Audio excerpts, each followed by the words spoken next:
नमस्कार. मी भाऊ तोरसेकर. तुम्ही बघत आहात प्रतिपक्ष. मित्रांनो, परत एकदा उबाटा सेनेतले 6 खासदार भाजपत जाणार. ऑपरेशन टायगर किंवा ऑपरेशन कमल हे शब्द ऐकायला यायला लागले. खरं तर हा विषय नवा असं मला वाटत नाही, कारण मला वाटतं 2-3 महिन्यापूर्वी कदाचित विधानसभा निवडणुकीचे निकाल लागल्यानंतर लगेच ज्यावेळेला उबाठा शिवसेना, महाविकास आघाडी, काँग्रेस आणि शरद पवार गट राष्ट्रवादी यांचा सुपडा विधानसभेत साफ झाला, त्या दरम्यान मी एक व्हिडिओ केला होता आणि त्याच्यात मी साफ साफ सांगितलेलं होतं की शरद पवारांच्या गटातले आमदार खासदार किंवा उबाठा सेनेतले आमदार खासदार हे आपल्या चिन्ह असलेल्या मूळ पक्षामध्ये जाण्याची शक्यता आहे. म्हणजे उबाटा सेनेचे लोक शिंदे यांच्या नेतृत्वाखालच्या शिवसेनेकडे जाऊ शकतात आणि शरद पवारांच्या तुतारी पक्षातले लोक हे घड्याळ पक्ष म्हणजे अजितदादांकडे जाऊ शकतात. हा, मात्र त्यासाठी 10व्या परिशिष्टामध्ये ज्या कायदेशीर तरतुदी आहेत त्याची पूर्तता केली तर फार कटकट न करता अगदी स्मूथली, सहजगत्या ते पक्षांतर साजरं होऊ शकतं, हे मी सांगितलेलं होतं. कारण आपल्याकडे जो राजीव गांधींच्या काळामध्ये पक्षांतर विरोधी कायदा म्हणून केला होता, तो इतका विनोदी होता की पक्षांतर रोखण्यासाठी केलाय की घाऊक पक्षांतर करण्यासाठी हा कायदा केलाय, असा प्रश्न पडतो. पूर्वीच्या काळात म्हणजे हा कायदा अस्तित्वात येण्याच्या पूर्वी एखादा आमदार सुद्धा आपला पक्ष बदलू शकत होता. अगदी 1967च्या निवडणुकीनंतर 9 राज्यात काँग्रेसची सत्ता गेली. त्यामध्ये मला वाटतं 3-4 राज्य तरी अशी होती की तिथे काँग्रेसमधलेच नाराज गट हे 4-5-7-10-15 आमदार काँग्रेसमधले उठून विरोधी पक्षांची हातमिळवणी केली आणि काठावर बहुमत असलेला काँग्रेसला विरोधात बसायला लागलं आणि विरोधी पक्षांचं एक कडबोळ संयुक्त विधायक दल, संविध सरकार 9 राज्यामध्ये अस्तित्वात आली. तेव्हा हे जे होतं त्यातून मग एक शब्द फार प्रसिद्धी पावला होता, आयाराम गयाराम. हरियाणामध्ये गयाराम नावाचा एक आमदार होता. त्याने एका दिवसात 2दा पक्षांतर केलं आणि त्याचं नाव होतं गयाराम. त्यामुळे लोक गमतीने म्हणायला लागले, सकाळचा गयाराम किंवा सकाळचा आयाराम संध्याकाळी गयाराम होतो. आला तो आयाराम आणि गेला तो गयाराम. तर ही संस्कृती 67 पासून सुरू झाली. ती मला वाटते 85 साली राजीव गांधींनी हा कायदा केला. त्यामुळे तिला पक्षांतराला पायबंद घातला जाईल अशी अपेक्षा होती. पण झालं उलट की पक्षांतर करायचंय तर ते एकट्या दुकट्याने करायचं नाही. पक्षाची लोकसंख्या, पक्षाची सदस्य संख्या आहे त्यातल्या कमीत कमी 1/3 लोकांनी पक्षांतर केलं पाहिजे. म्हणजे उदाहरणार्थ उद्धव ठाकरे यांच्या शिवसेनेत 20 आमदार आहेत, तर 20 आमदारांपैकी सात्विक 21 म्हणजे कमीत कमी 7 आमदारांनी एकत्रित येऊन ठरवलं की आम्हाला नाही पक्षात राहायचं, तर ते कायदेशीररित्या आपला पक्ष सोडू शकतात, वेगळा गट बनवू शकतात किंवा दुसऱ्या पक्षात जाऊ शकतात आणि कायदेशीर. म्हणजे पूर्वी पक्षांतर करण्याला कुठलाही धरबंध नव्हता. त्याला एक प्रकारची कायदेशीर मान्यता पक्षांतर विरोधी कायद्याने दिली. पुढे वाजपेयींच्या काळामध्ये हा जो पक्षांतर विरोधी कायदा होता त्याच्यामध्ये एक नवी अडचण टाकण्यात आली की 2/3 लोक हे आपला पक्ष सोडून दुसऱ्या पक्षात विलीन होऊ शकतात पण स्वतंत्र पक्ष होऊ शकत नाही. एकूण जो काय खेळखंडोबा आहे तो खेळखंडोबा हा कायदेशीर म्हटल्यानंतर सगळ्यांना स्वीकारावा लागतो. त्यामुळे तुम्हाला आठवत असेल, ज्यावेळेला एकनाथ शिंदे यांच्याबरोबर 40-42 आमदार गेले तेव्हा अगदी शिवसेनेचे प्रवक्ते देखील हिरिरीने सांगत होते की त्यांना स्वतंत्र पक्ष म्हणून बसता येणार नाही. त्यांना दुसऱ्या पक्षात विलीन व्हावं लागेल. पाहिजे तर भाजपत जाऊ शकतात, पाहिजे तर राज ठाकरेंच्या मनसेमध्ये जाऊ शकतात, किंवा बच्चू कडूंच्या प्रहार नावाच्या पक्षात जाऊ शकतात. पण स्वतंत्र शिवसेना म्हणून त्यांना बसता येणार नाही. पण त्यामुळे कोर्ट कचेऱ्या झाल्या. समजा मनसे बच्चू कडूंचा पक्ष किंवा भाजपात शिंदेचे आमदार विलीन झाले असते, तर मग कोर्टाच्या खटल्यापासून ह्या सगळ्या कटकटी टळल्या असतात. आजची परिस्थिती अशी आहे की आज दोन मान्यताप्राप्त शिवसेना आहेत आणि दोन मान्यताप्राप्त राष्ट्रवादी काँग्रेस आहेत. त्यामुळे एका पक्षातून दुसऱ्या पक्षात जायला दोन तृतीयांश आकडा असेल तर ते सोपं होईल. ह्याचं सगळं विश्लेषण करणारा व्हिडिओ मी विधानसभा निवडणुकीनंतर तत्काळ टाकलेला होता. आत्ता त्याची चर्चा सुरू झाली की हा, उद्धव ठाकरे यांच्या गटात जे 9 खासदार आहेत त्यांच्यामध्ये चलबिचल आहे आणि त्यांना भाजपत जायचंय किंवा ऑपरेशन टायगरमध्ये यांची यांची नावं आहेत. आणि मग ते कसे बाळासाहेबांच्या जन्मदिनाच्या सोहळ्याला गैरहजर कोण कोण होते ह्या नावांची यादी वगैरे दिली गेली. पण मित्रांनो, मुद्दा असा असतो की हे असे खासदार आमदार इकडून तिकडे गेले म्हणून तात्कालीन राजकारणामध्ये जरी उलथापालथ होत असली तरी व्यवहारी राजकारणामध्ये दूरगामी काही परिणाम होतात का, तर माझ्या मते होत नाही.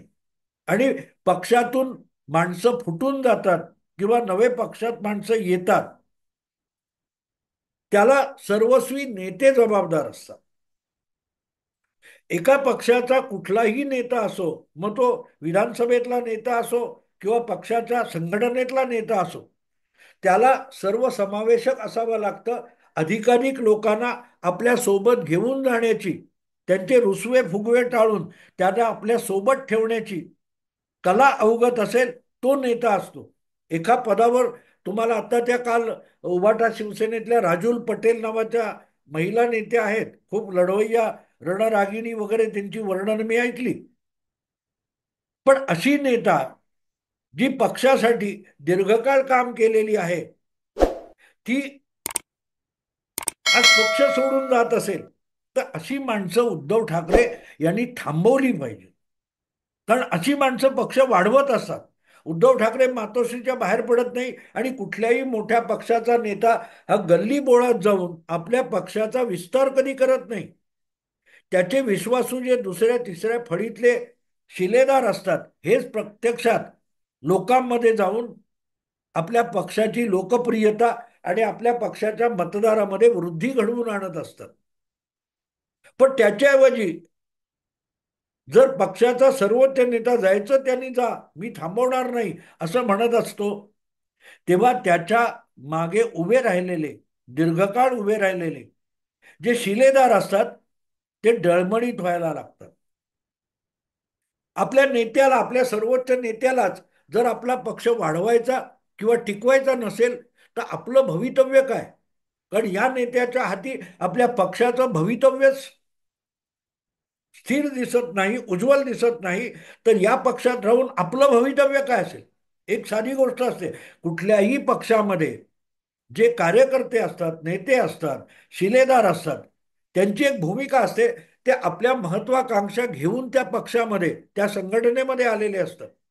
आणि म्हणूनच जेव्हा त्यांना असं वाटायला लागतं या पक्षालाच भवितव्य नाही, तर मग आपण इथे थांबून आपल्या भवितव्यालाच बुडवत असतो, धुळीस मिळवत असतो. त्यामुळे इथे थांबण्यापेक्षा निघून जावं, दुसऱ्या पक्षात जावं किंवा निष्क्रिय होऊन घरी बसावं. आणि इथे नेत्याची महत्ता तुमच्या लक्षात येईल की या सगळ्या लोकांना सोबत ठेवणं इतकंच नव्हे, तर त्यांना अधिकाधिक क्रियाशील आणि धाडसी बनवणं, मेहनतीला प्रवृत्त करणं, उत्तेजित करणं आणि त्यातून आपल्या पक्षाची जनमानसातील प्रतिमा उभी करणं आणि त्यातून आपला पक्ष जनतेमध्ये प्रभावी करणं हे नेत्याचं कर्तव्य असतं. दुर्दैव असं आहे उबाठाचं की उद्धव ठाकरेंना याचा मागमूस नाहीये आणि त्यामुळे वडिलार्जित मिळालेला पक्षात होता तो टिकवायचा आणि अधिकचे लोक आपल्या सोबत आणून आपल्या पक्षाचा राज्यव्यापी विस्तार करायचा. हे करण्यापेक्षा उद्धव ठाकरे नुसतेच आपल्या सोबत असलेल्या आणि आलेल्या कार्यकर्त्यांवर हुकूमत गाजवत राहिले आणि प्रत्येक वेळेला आपल्याच या सगळ्या शिलेदारांना तुमची महत्ता काय नाही, माझ्यामुळे तुमची महत्ता आहे, हे डोक्यात घालत घालत या आपल्या शिलेदारांना हिणवत राहिले. तरबुजा वगैरे देवेंद्र फडणवीसांविषयी अपशब्द उद्धव ठाकरे नेहमी वापरतात. पण आपल्या कार्यकर्त्यांना बाळासाहेब ढाण्या वाघ म्हणायचे. त्यासाठी उद्धव ठाकरे यांनी काय केलं? आपल्या कार्यकर्त्यांना चालना द्यावी, त्यांच्यात पुरुषार्थ जागवावा, असं उद्धव ठाकरे यांनी काही केलं नाही. आपल्यामुळे शिवसेना आहे या भूमिकेतून उद्धव ठाकरे बाहेर पडत नाहीत तोपर्यंत उभाटा शिवसेनेला ऊर्जितावस्था येण्याची बिलकुल शक्यता नाहीये. कारण कार्यकर्त्यांचे जे एकामागून एक थर असतात, त्या थरावर टॉपला नेता बसलेला असतो आणि ते थर ढासळायला लागले की आपोआपच नेत्याचं उच्च स्थान गडगडत खाली येत असतं आणि याची जाणीव नेत्याला, सर्वोच्च नेत्याला कायम ठेवावी लागते. जेव्हा नेता समजायला लागतो मी उंचीवर बसलोय म्हणून खालचे सगळे थर आहेत, खालचा सगळा पिरॅमिड मी टॉपला आहे म्हणून आहे, तिथे मग घसरगुंडी सुरू होत असते आणि उभाटा शिवसेनेची दुर्दशा तशी झालेली आहे. आणि म्हणून आता सुद्धा त्यांच्याबरोबर निवडून आलेले अनेक लोक जर अस्वस्थ असतील आणि भाजपत जायला तयार असतील किंवा एकनाथ शिंदेच्या पक्षात जायला तयार असतील तर त्याला जबाबदार उद्धव ठाकरे आहेत. कारण त्यांनी या लोकांना जपण्याची कुठलीही प्रक्रिया कायम केली नाही, ठरवली नाही, बनवली नाही. आधी उद्धव ठाकरे कमीत कमी लोकांना भेटतात आणि त्यामुळे उद्धव ठाकरेंच्या विश्वासातले आहेत त्यांच्या मर्जीवरच संघटनेतले सगळे दुसऱ्या तिसऱ्या फळीतले शिलेदार काम करत असतात. हे दुर्दैव आहे शिवसेनेचं. कारण त्यामुळेच हा पक्ष किंवा ही संघटना अधिकाधिक ढासळत गेली. आता हे 6 आमदार, अगदी ह्याच्या आधी जेव्हा 2022 मध्ये पक्षामध्ये दुभंग झाला तेव्हा आधी आमदार बाजूला झाले आणि ते आमदार बदलून एकनाथ शिंदे मुख्यमंत्री वगैरे झाले. त्यानंतर शिवसेनेच्या खासदारांमध्ये फाटाफूट झाली. 12-13 आमदार, हे 16 पैकी 12 आमदार काय 18 पैकी 12 आमदार हे बाजूला झाले. त्याच्या आधी राहुल शेवाळे यांनी पुढाकार घेऊन राष्ट्रपती पदाच्या निवडणुकीत आपण द्रौपदी मुर्मू यांच्या बाजूने उभं राहायला पाहिजे होतं हे कन्व्हिन्स केलं आणि त्यावेळेला उद्धव ठाकरे यांनी त्यांना मान्य केलं होतं. पण तरीही या आमदारांना उद्धव ठाकरे यांच्या सोबत राहणं आवश्यक वाटलं नाही आणि ते शिंदेबरोबर निघून गेले. आणि परत एवढं घडल्यानंतर तुमच्यावर मी अवलंबून नाही असं जेव्हा उद्धव ठाकरे म्हणतात तेव्हा त्यांच्या सोबत राहिलेल्यांच्या मनात पण शंका येते की आपण जर थोडा वेगळा विचार मांडला किंवा थोडी वेगळी भूमिका मांडली तर आपलं स्वपक्षातच भवितव्य संपेल. आणि त्याचं उदाहरण म्हणून राजूल पटेल आहे. राजूल पटेल ही महिला अत्यंत झुंजार म्हणून मानली जाते, नगरसेविका होती, शिवसेनेची विधानसभेची निवडणूक लढवलेली आहे. तिची तक्रार काय की तुम्ही सांगितलं म्हणून मी बंडखोरी केली. पण जेव्हा निवडून येण्याची शक्यता होती तेव्हा तुम्ही दुसरा बाहेरचा आणलेला मुस्लिम उमेदवार देता. त्याचंही निष्ठेने काम केल्यानंतर आणि तो निवडून आल्यानंतर पक्षात आपला सन्मान राहत नाही. राजूल पटेल यांची ही तक्रार गंभीरपणे घेण्यासारखी आहे. कारण ही तक्रार ही उद्धव ठाकरे यांच्या निकटवर्तीयांमध्ये जी काही चांडाळ चौकडी वगैरे म्हटली जाते त्यांच्या मर्जीवर स्थानिक शाखांमध्ये काम चालतं आणि त्यांच्या मर्जीतून उतरलेल्यांना खड्यासारखं बाजूला केलं जातं. त्यातून ही सगळी विल्हेवाट लागलेली. आणि म्हणून ज्यांना राहायचंय त्यांनी जा, मी थांबवणार नाही, चालते व्हा वगैरे बोलायला ठीक असतं. पण संघटना अशा उभारल्या जात नाहीत आणि चालवल्या जात नाहीत. उद्धव ठाकरे जितक्या लवकर ही वस्तुस्थिती समजून घेतील तितकं अधिक बरं आहे. नाहीतर ह्या अशा ऑपरेशन टायगर वगैरे चर्चा सुरू होतात. आता आणखीन एक त्याला पैलू आहे की हे 9 पैकी 6 खासदार म्हणजे 2/3 होतात, 2/3 होतात. ते कुठल्याही दुसऱ्या पक्षात जाऊ शकतात, कुठल्याही कायदेशीर कटकटीपेक्षा जाऊ शकतात. अगदी आमदार 20 आहेत, त्या 20पैकी 7 त्रिक 7 दुने 14, 7 त्रिक 21, 14 आमदार एकत्र आले, तेही उद्धव ठाकरेंना सोडून जाऊ शकतात. तर का जाऊ शकतात? असा काय मोह असतो? 25 वर्षानंतर उद्धव ठाकरे हे मुख्यमंत्री पदाचा मोह धरून जर युतीला लाथाडू शकतात, तर मग ते आपल्या पक्षासाठी एक आदर्श निर्माण करत असतात.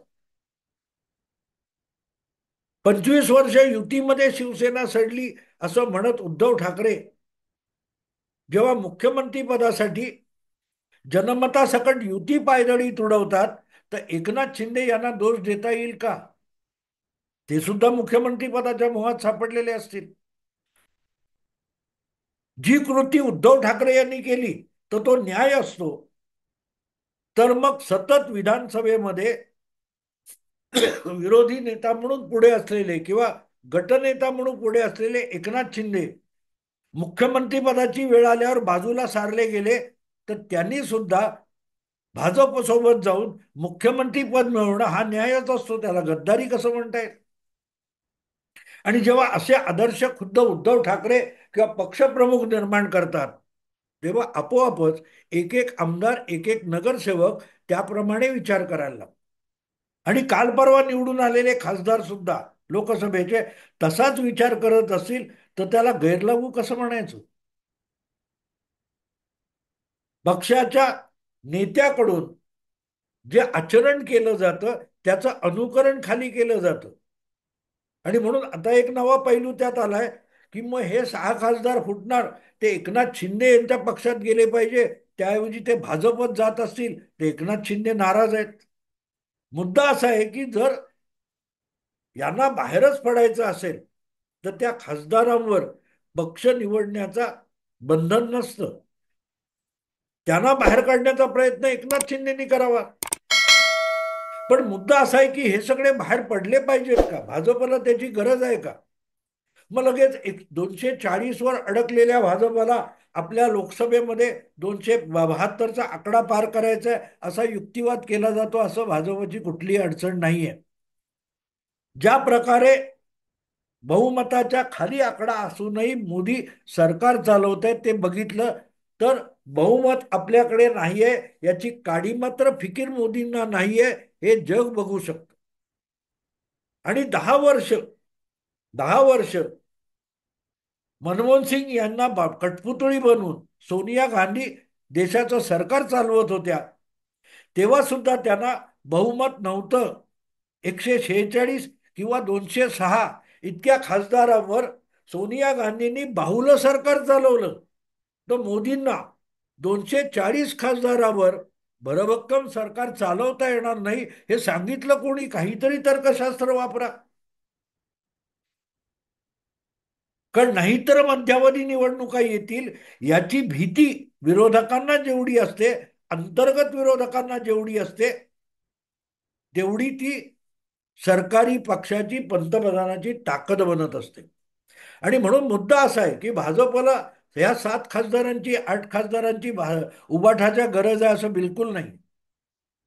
मुद्दा इतकाच आहे की एकनाथ शिंदे यांच्याकडे जाणार की भाजपकडे जाणार. मुळात ते जाणार का हा प्रश्न आहे. आणि ते जाणार असतील तर त्यांना भाजप किंवा एकनाथ शिंदे काय देऊ शकणार आहे? एक भाग असतो याच्यात की काहीतरी राजकारणात सत्ता पद मिळतं म्हणूनच इकडून तिकडे माणसं जातात. आज असं गणित दिसत नाही केंद्रात किंवा राज्यामध्ये की हे 6 खासदार उभाटा शिवसेना सोडून शिंदे किंवा भाजप या गटात जाणार असतील, तर त्यांना मिळणार काय बघा, तर मिळण्यासारखं काहीच दिसत नाही. त्यामुळे ऑपरेशन काय ते टायगर वगैरे या चर्चा रंगवायला खूप छान आहेत. पण त्याचा व्यवहारी बाजू बघितली तर मला वाटतं यात काहीही तथ्य नाही. काहीही तथ्य नाही. पण त्यामुळे उद्धव ठाकरे यांनी गाफील राहावं आणि जाणाऱ्यांनी निघून जा असं म्हणावं हे पण योग्य नाहीये.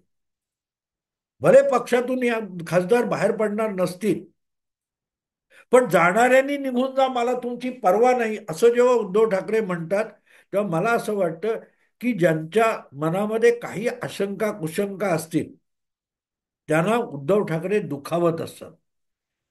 आपल्याच निवडून आलेल्या आमदार खासदारांना दुखावून पक्ष वाढवता येत नाही, हे उद्धव ठाकरेंनी लक्षात घ्यावं.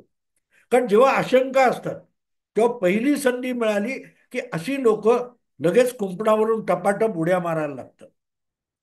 तेव्हा त्यांना चुचकाऱ्यात ठेवणं, वेळी त्यांचा कान पकडणं. पण आपल्याला तुमच्याविषयी आणि तुमच्या भवितव्याविषयी आस्था आहे हे दाखवणं सुद्धा उद्धव ठाकरे यांचं कर्तव्य आहे. आपणच मोठे आहोत, आपण सर्वश्रेष्ठ आहोत आणि पक्षात आपलाच शब्द अंतिम आहे हे दाखवण्यासाठी उर्मट भाषा वापरण्याची गरज नसते. उद्धव ठाकरे ती भाषा वारंवार वापरतात आणि त्यामुळे कारण नसताना स्वपक्षातल्या अनेक निराश नाराजांना दुखावण्याचं काम उद्धव ठाकरे करतात. आणि अशी जेव्हा एखाद्या पक्षाच्या नेत्याची अवस्था असते तेव्हा त्याचा पक्ष बाकीच्या त्यांच्या प्रतिस्पर्धी आणि शत्रू पक्षांनी फोडण्याची गरज नसते.